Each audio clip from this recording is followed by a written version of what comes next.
Selamat pagi sahabat Tribuners yang kami hormati dan kami muliakan. Inspiration and Solution pagi hari ini kita akan membahas sesuatu yang sangat menarik bersama Pak Hendra Kusuma. Beliau adalah CEO Rada Time. Kita membahas tentang Indonesian and Global Watches Outlook 2025.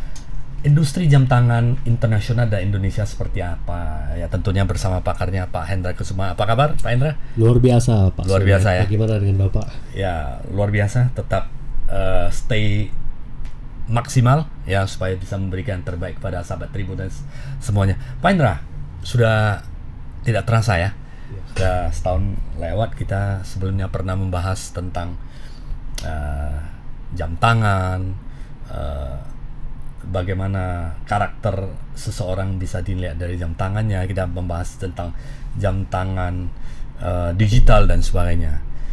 Tidak terasa setahun sudah kita lewati dan tahun ini kita akan diskusi kembali. Kira-kira industri jam tangan Indonesia dan global seperti apa?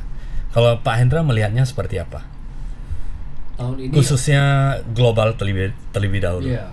Jadi kita baru melewati boomingnya jam tangan ya. Dunia jam tangan itu sambutan luar biasa, terutama di masa Covid ya. Harga banyak melambung tinggi. Kalau kita ngomong ya, saya masih flashback dulu sebelum terjadi Covid ya Pak. Menurut Bapak sebenarnya jam tangan mewah itu sudah rising sebelum Covid atau bagaimana Pak? Sebelum Covid sudah rising sih. Ya. Jadi ini ada pengalaman unik ya. Sewaktu pas Covid diumumkan, itu banyak sekali ya sahabat-sahabat atau rekan-rekan itu menawarkan saya jam tangan dengan harga yang murah Pak. Jam tangan mewah, harga murah, perhiasan ya. Mungkin dikarenakan situasi Covid tersebut itu serba tidak pasti di masa depan. Ya, banyak cost yang kita harus keluar, jadi mereka mau bagaimana mencairkan duit dulu untuk biaya ya. Namun karena perannya sosial media ya, teknologi begitu dominan pada saat itu, semua pada di lockdown di rumah, bosan ya. Salah satu yang bisa menyalurkan kita punya aktivitas itu via teknologi ya, via sosial media, dan menjadi panggung utama jam tangan itu jadi booming ya. Jadi orang-orang pada mencari apa sih kalau saya punya uang sekarang, apa yang saya bisa beli dan bisa naik harganya dan saya masih bisa nikmati. Dan kebetulan jam tangan itu menjadi primadona pada saat itu. Jadi tak lama dari situ kemudian kita tahu jam tangan mewah itu ada value. Oleh sebab itu value juga ikut naik ya, naik drastis, sangat happening, di mana demand-nya juga lagi terbatas, pabrik juga banyak tutup karena lockdown ya, sehingga euforia terjadi, harga melambung sangat tinggi. Nah, sewaktu lockdown ini telah diakhiri ya Pak, mungkin orang sudah bisa traffic ke sana sini, supply dan demand itu mulai cari keseimbangan Pak. Jadi mau cari barang yang dulunya susah, sekarang tidak begitu susah. Biarpun masih banyak lah ya stok-stoknya yang langka. Kita bisa melihat fenomena sekarang toko jam tuh ada jamnya dipajang di toko, tetapi display only Pak, nggak bisa dibeli ya. Jadi apa yang terjadi di supply demand ini membentuk sebuah keseimbangan baru, yaitu harga itu turun ya. Banyak yang memang untuk spekulasi yang terutama ambil di harga tinggi itu mungkin harus koreksi harganya, yaitu dia ada sedikit rugi ya. Jadi dan satu lagi yang saya amati, exposure dari jam tangan mewah ini kita pada udah tahu ya. Yang lucunya adalah sampai klien-klien saya, sahabat-sahabat saya itu bahkan lebih memahami jam tangan loh. Dan saya kadang-kadang harus belajar sama mereka karena mereka itu udah terlalu terekspos kepada jam tangan ini. Mereka sangat mempelajari. Ya, jadi terjadi koreksi harga, terjadi equilibrium, harga agak menurun, dan model-model jam tangan masyarakat luas itu kurang lebih familiar Pak. Jadi untuk di tahun 2025 ini ya, namanya manusia ya Pak. Manusia itu ada tendensi mau sesuatu yang baru, cari hiburan baru. Mungkin model-model itu udah agak besar, bosan. Yang saya lihat perkembangan dunia jam tangan global kali ini akan terinspirasi banyak Pak kembali ke vintage. Ya, bagaimana sebuah desain jam tangan itu terinspirasi dari mungkin 19-an, 1920, 30, 50, tetapi dengan modern ya, diproduksi dengan cara yang modern ya. Oke, Pak. Ya. Jadi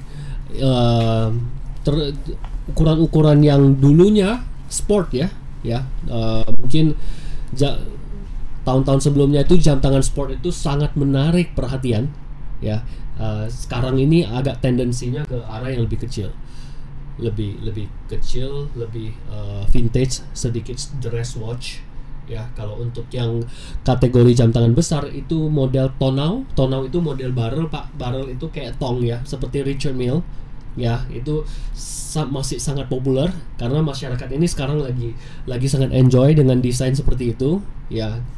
Dan itu sangat populer. Saya juga ada beberapa sampel apa yang saya maksud tonau tadi ya. Oke, Pak Indra, kalau kita berbicara mengenai jam tangan ya secara global, range harga yang premium itu nilainya seperti yang kalau kita bagi menjadi 3 kategori harga ya. Yeah. Range harga untuk international watches itu seperti apa? Yang premium itu nilainya apakah 1 miliar ke atas atau 100 juta ke atas? Yang medium seperti apa? Yang jam tangan yang laris dunia itu yang kategori low seperti apa? Mungkin kalau di kategori seperti nilainya, bagi seperti 3 apa yang terjadi ya? Sekarang angka ini mungkin berubah ya, tapi pastinya ada namanya sekarang ultra luxury ya. Ultra luxury itu berarti dia atau 4 ya mungkin ya. Mewahnya, mewah, mahal sekali, super mewah ya. Untuk persisnya ini mungkin berubah-berubah Pak ya. Jadi kalau misalnya kategori ratusan juta itu udah termasuk ya ultra mewah. Luxury ya. Ada lagi luxury segment ya, yang mungkin sekitar 100 jutaan atau 50 juta ke atas ya. Kemudian ada juga yang medium luxury, kemudian ada yang namanya affordable ya, namanya fashion brand. Ya entry level ya, kalau kita bilang jam tangan original ya, kurang lebih di $500 ke bawah itu Pak. Jadi kurang lebih seperti itu Pak ya. Namun ini semua kembali lagi ke equilibrium pasar juga, yang pastinya di tahun 2025 ini kita akan melihat harga itu malah akan naik Pak. 2025? Iya. Harga luxury atau affordable? Sebenarnya semua harga bahan material kan naik Pak ya. Ongkos produksi juga naik. Biaya-biaya kita belanja semua pada naik. Jadi itu akan merefleksi kepada harga jam tangan. Dan mungkin kalau untuk micro brands Pak, jadi merek-merek kecil yang tidak terkenal itu mungkin tahun 2025 ini akan menjadi momen yang bagus untuk mereka bisa mendapat perhatian dari pasar Pak. Karena mungkin pasar ini sudah agak sedikit jenuh Pak. Mungkin orang pakai model Rolex tipe ini semuanya pada pakai ya. Orang kan pengen cari sesuatu yang berbeda ya, sehingga punya nilai yang lebih baik. Digital conventional watches, komposisi sekarang wool seperti apa? 2024 kalau kita cerita EV ya, electronic vehicle di Indonesia kan tahun lalu 40.000 unit sales di Indonesia, dari 17.000 ke mendekati 40.000. Kalau di internasional komposisinya seperti apa ya? Kira-kira apakah ada referensi Pak Ena? Ini angka terus ya bergerak ya Pak. Jadi angka bergerak. Ini smartwatch ya digital ini mendapat banyak perhatian. Saya melihat banyak watch aficionados, yaitu artinya penggemar atau kolektor jam tangan juga sudah mulai mencoba membeli smartwatch seperti Apple Watch dan lain. Tapi kita tahu bahwa dunia dua ini berbeda Pak. Smartwatch dan dunia jam yang benar-benar ini berbeda. Karena smartwatch ini lebih kepada fungsi dan daya tahannya tidak lama Pak. Mungkin paling lama 5 tahun ya, karena software dan segala macam, pemutakhiran dan sebagainya. Dan setelah softwarenya tidak mendukung atau masalah mungkin ya yang sering terjadi adalah baterainya, mungkin dia akan obsolete Pak. Obsolete yaitu dia akan kelewat masa. Sedangkan jam tangan itu diproduksi untuk jangka Generasi panjang ke lah. generasi, Berarti ada ya. opsi lah ya. Benar. Ada opsi yang jam tangan yang mekanik dengan jam tangan yang smartwatch seperti Iya, itu ya. iya. Dari sisi nilai, Dari sisi nilai volume penjualan dunia world, kalau saya bilang dari sisi quantity ya, Quantity. smartwatch ini mengerikan. kalau dari segi nilai, Dari sisi nilai tentu tetap jam tangan yang sebenarnya itu yang Ya. tetap lebih tinggi ya. Ya. Dia belum bisa melampaui. Mungkin kalau saya lihat tendensi dari Apple Watch bisa ya, karena dia harganya kan jutaan ya Pak ya, sampai Ya. belasan juta. Namun ini adalah dua dunia yang berbeda. Ya, kalau misalnya jam tangan sebenarnya itu adalah kemewahan ya. Kemewahan, angka dari value-nya pasti jauh lebih tinggi. Namun komposisinya dunia jam tangan ini tetap akan survive. Mungkin sekarang lagi koreksi karena dunia ekonomi lagi koreksi juga. Kurang lebih 5% ya Pak, 4 atau 5%. Jadi ini refleksi juga ke dunia retail ya Pak ya. Retail jam tangan tentunya Pak. Oke, kita ngobrol tentang jam tangan. Tadi ada contoh jam tangan yang mau dilihat ya. Coba di atas. Kalau kita cerita jam tangan di Indonesia seperti apa, Pak Hendra? Portfolionya yang affordable, kemudian yang medium, sama luxury. Kalau kita kategorikan 3 segmen tersebut, yang affordable itu nilainya berapa? Jadi kira-kira menurut Pak Hendra? Kita melihat dari UMR harusnya Pak, UMR atau UMR. Jadi dari situ biasanya kalau berdasarkan pengalaman kami itu setengah dari UMR itu masih kategori affordable dan orang tidak perlu berpikir banyak untuk belanja jam yang 50% dari UMR ini. Untuk yang mewah mungkin di atas itu ya, di atas itu mungkin beda segmen lagi. Yang saya amati di nasional ini ya, di dunia jam tangan nasional ini, karena jam tangan ini Pak sebenarnya merefleksi situasi ekonomi. Juga politik. Karena jam ini kan momen Pak ya. Jadi biasanya sebuah jam tangan punya tren itu merefleksi sama kondisi ekonominya, politiknya, dan yang sekarang kita lihat transaksi memang di affordable watch ini sangat yang paling primadona Pak. Lebih size-nya lebih besar ya. Yang di atas itu agak sedikit kontraksi, kecuali model kita ada beberapa merek jam ya. Salah satu yang paling happening yang saya mau tunjukkan itu yang modelnya size-nya besar ya? Size-nya besar. Ini model Tonau, yaitu Richard Mille model. Sekarang di nasional sangat terkenal. Mereknya Regan Harney. Banyak sekali selebritis yang benar-benar memburu jam ini, termasuk di kami sendiri. Beberapa artis papan atas menghubungi kami untuk kerjasama. Bukan kita yang kerjasama dengan mereka yang cari. Bagaimana saya melihat tertarik ini. Jadi size-nya super gede. Iya, modelnya mirip Richard Mille Pak. Dia itu model-model tong ya. Model tong yang gede ya. Ini primadona. Harganya ini sekitar 7 juta. Memang secara lazimnya ini di luar dari harga affordable. Cuman harga Richard Mille sendiri miliaran Pak. Jadi ada serupa tapi tak sama. Benar Pak. Modelnya mirip. Tapi bisa terinspirasi dari sana ya.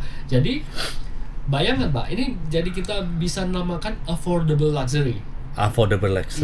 Kalau misalnya harga jam tangan yang mungkin di atas 5 juta, sekarang memang ada perlambatan penjualan karena kondisi ekonomi. Ini diproduksi di mana ini Pak? Ini local brand Pak. Local brand. Udah skeleton ya.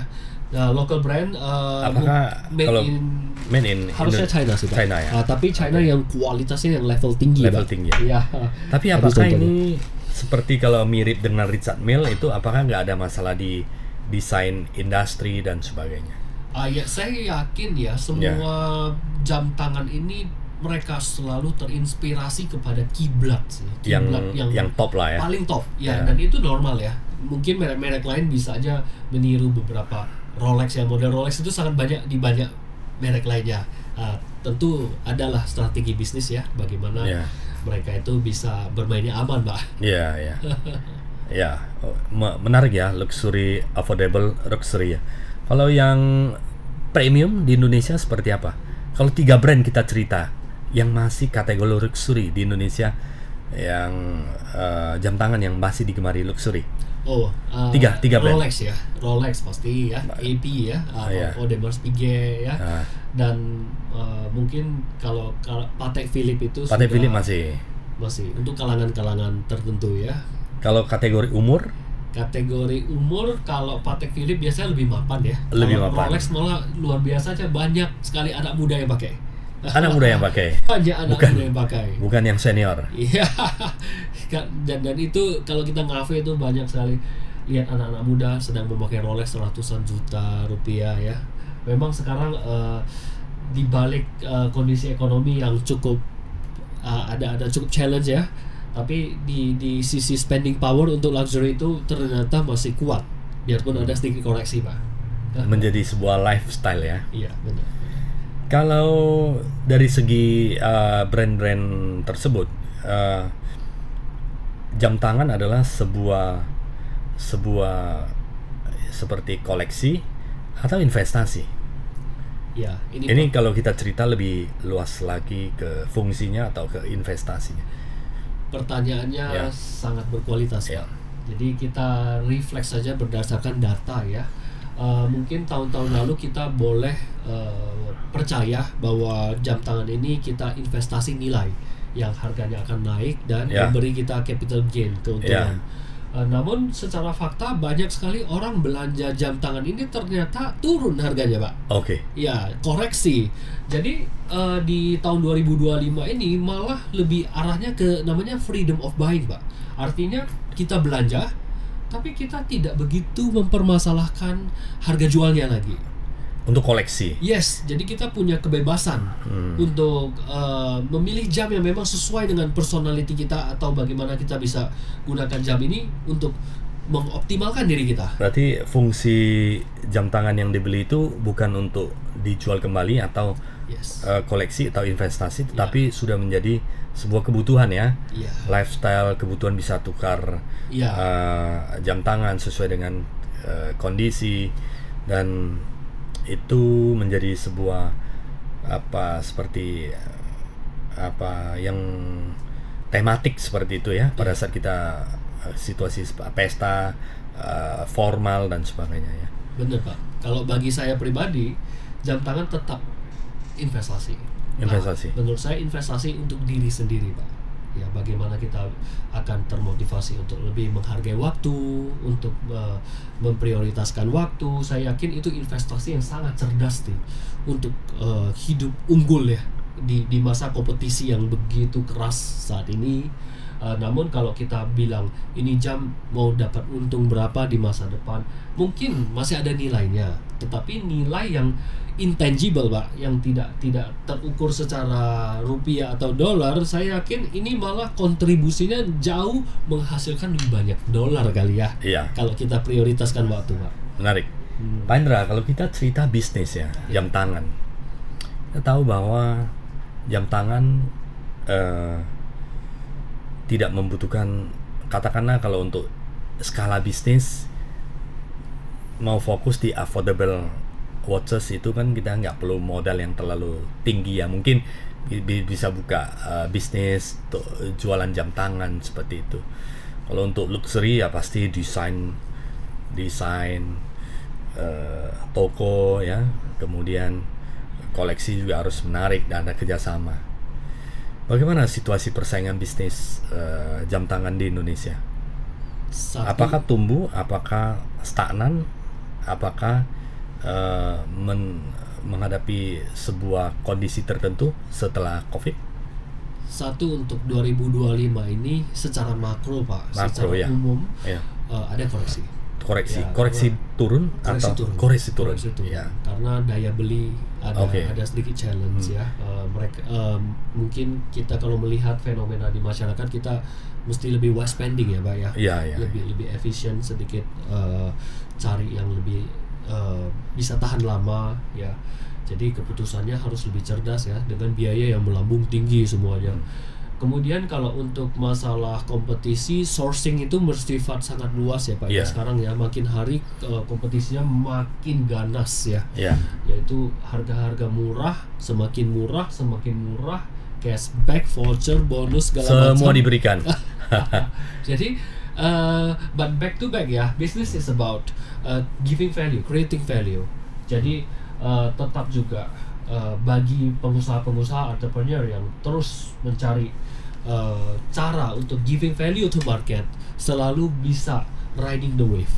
Namun kalau hanya fokusnya ke murah atau yang penting orang ada kita ada, mungkin mendapat penjualan juga akan sulit sustainable Pak. Itu fenomenanya. Jadi value for customer itu harus benar-benar dipikirkan, care kepada customer, agar bisnis kita itu selalu menjadi pilihan customer selain produk itu sendiri ya. Benar Pak. Kompetisi apakah semakin sedikit? Kalau misalnya semakin sedikit kan artinya semakin mudah. Kalau di 2025 ini masuk di kompetisi seperti apa? Kompetisi secara umum itu keras Pak. Namun saya belajar sama Pak Sianet, guru besar saya, yaitu semua bisnis itu adalah service ya. Bagaimana kita bisa giving value, pemain makin banyak, pemain ini sangat mudah cari barang dimanapun via online, di kamar sendiri cari-cari ketemu barang bisa jual. Namun bagi kita pebisnis tantangan paling besar adalah penjual makin banyak Pak. Penjual makin banyak. Bertumbuh eksponensial. Marketnya ya itu aja.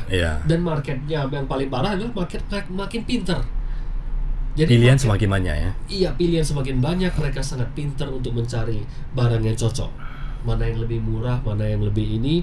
Sehingga menurut saya kita itu harus benar-benar mempolakan pergerakan pelanggan itu kita seperti apa yang kita punya. Maka kita hanya menuju ke sana.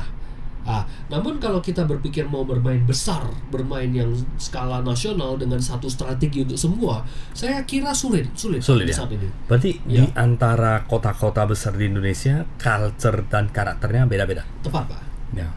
Sangat berbeda. Jadi ada di kota ini yang lebih suka jam tangan yang tipe ini, ada suka ini. Tapi secara nasional atau global kita kurang lebih bisa memetakan. Ada satu yang menarik yang saya pengen bahas juga. Jadi tendensi ya, kecenderungan sebenarnya kalau situasi global saat ini yang menarik ya, di tahun semalam sudah muncul sih, yaitu lebih kepada sustainability awareness Pak. Artinya kesadaran untuk kelangsungan lingkungan hidup.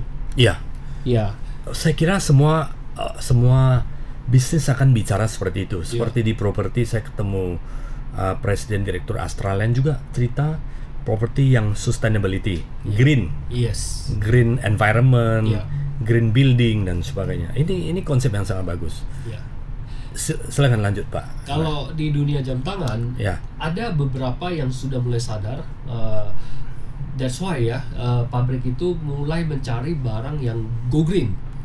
Bisa aja dia punya case ini recycle, yaitu dari stainless steel recycle, titanium recycle, sehingga tidak perlu untuk selalu produksi dan buang. Jadi yang waste ini masih bisa diolah. Kacanya juga, kemudian pewarnaan juga sekarang trennya adalah vegan Pak, vegan color. Dari tumbuhan itu bisa digunakan. Sehingga everything is recyclable, everything is from the nature to nature. Seperti itu. Namun karena demand-nya belum populer, otomatis production cost-nya masih tinggi Pak. Mungkin ini menjadi sebuah ide yang menarik perhatian. Recycle. Tapi secara bisnis belum. Menggunakan bahan material recycle untuk apa ya? Untuk industri jam tangan ya. Secara majority pasar dunia itu masih belum ke sana, karena pertama harganya yang pasti lebih tinggi. Mau produksi agak sulit Pak. Kita mau cari bahannya. Saya pernah ngobrol sama pabrik juga. Saya mau cari bahan seperti mereka kesulitan Pak. Kesulitan ya. Kalau ada pun mahal. Karena bahan baku ini kan tahan lama dan untuk mendapatkan scrapnya atau yang sudah perlu didaur ulang itu tidak semudah. Stainless tidak semudah dibanding dengan besi ya. Syarat untuk berhasil memenangkan hati customer di bisnis jam tangan. Di Ya. 2025 ini Pak Hendra melihat seperti apa? Menurut saya kita sekarang tidak Apa yang target harus dilakukan? bermain besar sih Pak, Ya, tapi bermain lebih besar hatinya untuk kuasai pelanggan. oke. Itu yang terpenting. Semasa kita kenal pelanggan kita dengan bagus dan Ya. kita bisa supply service yang sesuai dengan kebutuhan mereka, itu saya yakin ya survival rate-nya akan baik. Ya. Survival rate akan baik, dan dari situ kita bisa berkembang. Karena bisnis sekarang ini lebih banyak ke manuver ya Pak ya. Masyarakat, customer juga sangat cepat bosan sekarang Pak. Ya. Karena pilihannya banyak. Banyak sekali. Ya, jadi tidak bisa satu strategi untuk yang kita jalankan 1 tahun. Ya, ya. Kita mesti fleksibel, manuver, terus olah. Terjadi perubahan nggak di tren pelanggan, nah kita harus sesuaikan secepat mungkin. Ya. Industri mobil, Pak, kita lihat kalau sebelumnya mungkin 2 tahun sekali keluar model baru. Semakin lama semakin cepat. Bahkan BYD kenapa bisa sangat kuat, karena mereka ada desainer yang dari Lambo dan Audi itu yang menjadi head of designer daripada BYD ya. Kabar dari teman-teman yang berkunjung ke markas besar BYD. Di sanalah BYD mulai kembang dengan sangat pesat, desain yang sangat futuristik, sangat kekinian, dan kemudian sangat cepat. Bagaimana dengan industri jam tangan ini? Desain itu, kecepatan desain baru seperti apa? Apakah sangat cepat? Kalau saya melihat ya, harusnya menurun Pak. Menurun, Karena ya? kalau desain terlalu banyak, cost of production-nya tinggi Pak. Karena butuh Bahan material, cetakan, iya percetakan. nolnya ya. Iya, dan orang belinya juga terbatas. Iya. Namun kalau pola dari pasar, mereka mau cari sesuatu yang beda. Beda ya. Ya, mereka mau cari sesuatu jam tangan yang menurut mereka ini bernilai, Pak. Ya. Oleh sebab itu menarik, Pak. Sorry, ini jam tangan Seiko ya, Pak ya. Seiko ya. Ini jam saya kira sudah Ini udah model lama sekali. lama. Namun untuk saat ini model ini yang sangat digemari. sangat Untuk wanita digemari. itu ya. Nah, dulu jam tangan formal seperti ini Ya. pakainya di acara resmi, Pak. Iya. Kantoran. Ya. Namun sekarang trennya ini dipakai untuk dunia casual. Oh, oke. Santai. Ya, Keseharian juga mereka menggunakan jam tangan yang simple ya. menarik ya. Ya. Nah, di alasannya kita coba gali kenapa sih customer ini kok malah milih seperti ini? Karena inilah yang all money. Ya. Ini yang terbukti bernilai. Ya. Yang sekarang itu yang sport mungkin karena supply terlalu banyak, Pak. Di mana-mana sudah ada. Maka Ya. balik lagi ke konsep-konsep seperti ini, Ya. yang all money ini status. Ya. Dan Nostalgia kembali ya mungkin yes, ya. Yes. Nah, jam tangan ini kan nggak jauh-jauh dari begini, Pak. Jam tangan ini adalah sebuah aksesoris yang bisa komunikasi bahwa orang tersebut itu cerdas. Ya. Ya, karena dia memprioritaskan waktu. Ya. Ya. Jadi menggunakan jam-jam vintage seperti ini adalah orang yang tahu sejarah, orang yang memvalue momen. That's why malah model-model seperti ini mendapat panggung saat ini, Pak. Dan ini bukan hanya di jam yang terjangkau ya, Pak. Dunia global, Pak. Merek-merek yang besar itu mereka sudah banyak terinspirasi dari model-model vintage. Namun diproduksi dengan teknologi modern. Jadi bisa kita simpulkan dengan simple 2 kata, Pak, yaitu tradition meets innovation. Oh, oke. Kombinasi ya. Yes. Antara tradisional dengan inovasi. Iya. Seperti itu ya. Iya. Menarik. Menarik. Pak Anda. Syarat untuk keberhasilan adalah kita memberikan pelayanan. Iya. Kedua, Layanan yang baik, bagaimana Produk. kita giving value, produk berkualitas, standar. produk berkualitas atau produk yang update. Sebuah toko atau sebuah perusahaan jam tangan, mana yang paling menarik perhatian customer, produk menarik atau up to date? Sekarang tren yang saya lihat di beberapa negara, Update, museum model baru, apapun toko itu ada baru-baru sehingga menjadi daya magnet, atau memang modelnya terbatas tapi memang itu best seller. kalau menurut saya ya, saya melihat di beberapa negara Apa yang terjadi? store jam tangan itu malah mengecilkan stok, Pak. Oke. Yang dulu stoknya banyak, sekarang stoknya sedikit. Namun tujuan itu ya untuk Ya. menaikkan value Pak, Hmm. menaikkan image. Jadi terkesan lebih mewah. Mereka bisa masuk ke story-nya, Ya, ya. bisa merasakan soul-nya. Ya, Kalau ya. dulu jam tangan ya itu saya mau koleksinya banyak yang lengkap. Oke, oke. Namun sekarang itu sudah mungkin kurang kurang ya. ideal lagi, Pak. Fokus ya. Ya, Fokus stoknya. hanya ke beberapa stok yang bestseller. Ya, Dan oke, sekarang kalau fokus artinya kan brand semakin sedikit, brand semakin segmented. Saya toko yang sebelumnya ini sebuah toko yang katakanlah multi brand dan multi ya, tipe ya, ya. yang sangat banyak sekali, sehingga diperkirakan mendapatkan pilihan yang Ya. banyak dapat diberikan kepada pelanggan. Sekarang kan stok dan merek dan brand pasti akan semakin sedikit. Artinya semakin konsentrasi dong. Bisa seperti itu. Bisa. Namun brand harusnya bertumbuh. Tapi Ya. benar Pak Sianyan Semakin bilang, terkonsentrasi ya. banyak sekali merek juga bad performing ya. Artinya mereka punya performance nggak bagus, sehingga tertinggal di beberapa merek yang Ya. yang tadi terkonsentrasi tadi. Ya. Namun tren sekarang itu ya tidak seperti dulu. Semua model sekarang customer makin hari makin pinter. Mereka punya window time itu makin dikit Pak. Oke. Kalau dulu mungkin bisa lah ke toko jam 2-3 jam di sana milih ya. Ya. Untuk sekarang saya rasa Mereka fokus ya. fokus. Kenapa? Waktu mereka berkurang. Oke. Ya, misalnya window time-nya lebih berdikit. Mereka nggak mau terlalu lama-lama. Ya. Mereka mau cepat ketemu jadi. Kalau Sesuai rasanya dengan kebutuhannya. nggak cocok, ya udah keluar. Jadi menurut saya salah satu poin adalah kita benar-benar harus menyelami tuh perubahan customer behavior, sehingga Ya. kita punya konsep juga mengarahnya ke situ Pak. Toko-toko jam tangan yang stay alone itu masih kuat, seperti merek tunggal Patek Philippe, Lorex dan sebagainya, itu masih kuat. Masih Atau punya customer base yang base ya? powerful. Mereka ada customer yang loyal ya, yang fanatik, Ya. masih tetap.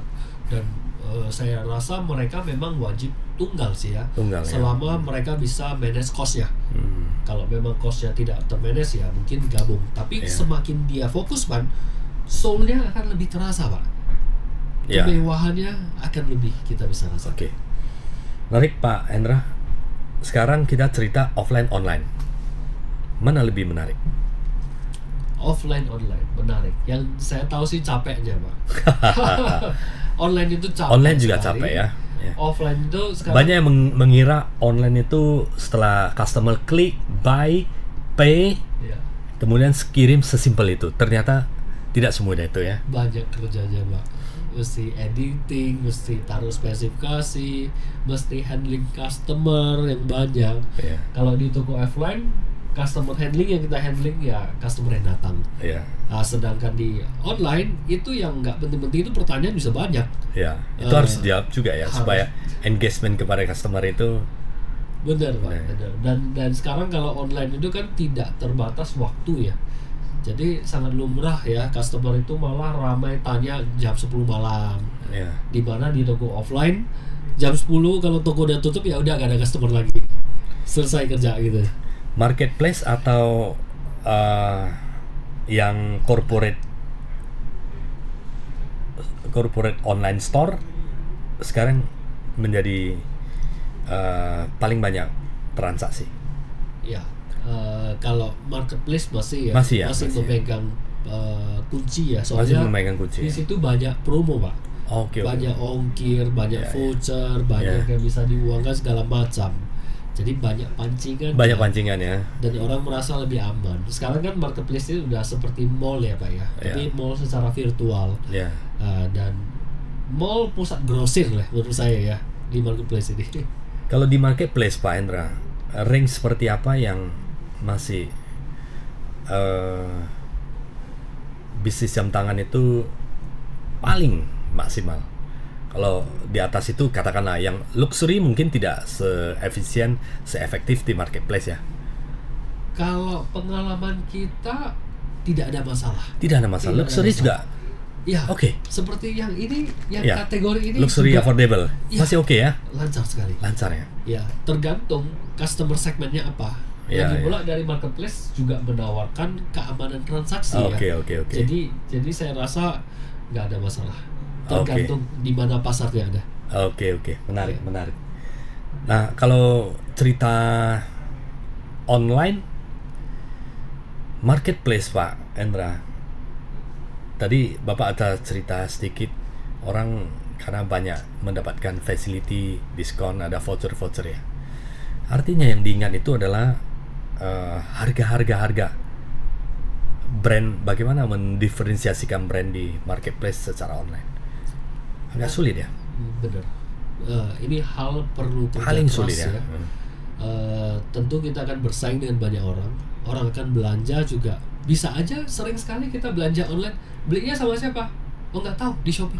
Di Shopee. Di toko online. Tapi kita nggak tahu Tokonya tokonya. lebih terkenal dari marketplace-nya lebih terkenal daripada jam itu sendiri ya. Dan jarang sekali orang bilang, oh saya belinya dengan toko misalnya Pak Sianiat gitu. Jarang sekali. Semuanya adalah di toko online. Di marketplace tersebut ya. Iya. Jadi pebisnis ini benar-benar harus pintar mendekorasi tokonya ya, dan mungkin area fokusnya adalah di funnel awal transaksi Pak, yaitu bagaimana customer masuk ke marketplace dan dia bisa belanja. Itu yang kita harus fokus. Kita harus dekorasi, kita harus pastikan informasinya jelas, kita harus meyakinkan, dan fitur-fitur utamanya harus ditampilkan. Ya. Itu yang harus kita fokus. Kesimpulannya Pak, untuk 2025 ini industri jam tangan di Indonesia apakah masih menguntungkan? Growth karena ekonomi, ada pengaruh ekonomi secara global, dan Indonesia juga pasti ya agak kompetitif juga ya di sini ya. Apakah masih menarik bisnis jam tangan ini? Bagi saya selalu optimis. Bisnis jam tangan itu selalu ada pasarnya. Sekarang kondisi global ya, pengaruhnya sangat besar. Namun secara makro mungkin kita akan melihat koreksi. Namun kita pebisnis secara individu atau masing-masing itu, kalau kita selami pasar akan menarik Pak. Dan kalau misalnya konsep kita adalah bukan always play big ya, itu kan risikonya tinggi sekarang Pak, karena perubahan tren. Kita bagusan play think big but do small first, right? Ada potensi kita besarin, tapi tetap kita harus efisien. Kita nggak bisa lagi seperti dulu. Jangan gas besar dulu ya. Resikonya ada gede. Potensi baru kembangkan ya. Ya, jadi ada potensi kembangkan dan harus siap-siap terus bermanuver. Saya kira room to grow-nya itu selalu positif Pak. Loyalitas customer di jam tangan ini seperti apa? Tinggi Pak. Tinggi ya? Ya, karena belanja jam orang hanya pengen masalah paling utama originalitas ya. Oke. Nah, itu yang selalu kita di depan ya. Kedua adalah kualitas pelayanan. Setelah belanja, I think every business is service ya. How we create relationship and maintain it. Ya. Saya kira itu Pak. Baik Pak Hendra. Saya kira industri jam tangan sahabat Tribuners masih menarik. Kita diskusi banyak dengan Pak Hendra, CEO Radatem. Jadi pakarnya jam tangan, telah berkunjung ke luar negeri juga ya, memberikan seminar dan presentasi tentang jam tangan. Banyak menulis tentang jam tangan juga ya. Saya kira dari pembicaraan ini industri jam tangan masih menarik ya, masih menarik, dan khususnya walaupun pertumbuhan jam tangan smartwatch itu meningkat, tetapi yang vintage juga ya masih menarik perhatian, dan banyak masyarakat juga kembali ke old style ya, bernostalgia terhadap jam tangan. Jam tangan adalah sebuah koleksi ya, dimana situasi bisa berbeda-beda ya, tergantung kepada dimanapun kita berada. Tapi yang jelas jam tangan pasti tetap akan hidup dan berkembang tanpa batas, karena jam adalah pengendali waktu dan disiplin bagi kita semuanya. Penutup Pak Hendra. Untuk sahabat Tribuners ya. Terlepas dari kondisi ya yang mungkin cukup hektik ya, tantangan-tantangan dalam kehidupan, saya hanya selalu berprinsip seperti ini. Kita wajib untuk memancarkan momen indah dalam waktu kehidupan kita. Biarpun apa kondisinya, Selama kita bisa bersyukur, fokus, melihat ke depan, optimis, pasti ada jalan dan kita akan tumbuh menjadi Indonesia Emas. Baik, sahabat Tribuners, semoga apa yang disampaikan, di-sharing oleh Pak Hendra Kusuma itu bermanfaat dan menjadi sebuah masukan atau pengetahuan bagi kita bersama mengenai industri jam tangan di Indonesia maupun global. Semoga ini bermanfaat dan menginspirasi kita semuanya. Sampai jumpa, Inspiration and Solution setiap Jumat yang selalu menarik untuk Anda. Terima kasih Pak Hendra. Terima kasih. Thank you. Pak Senhet, sahabat Tribuners.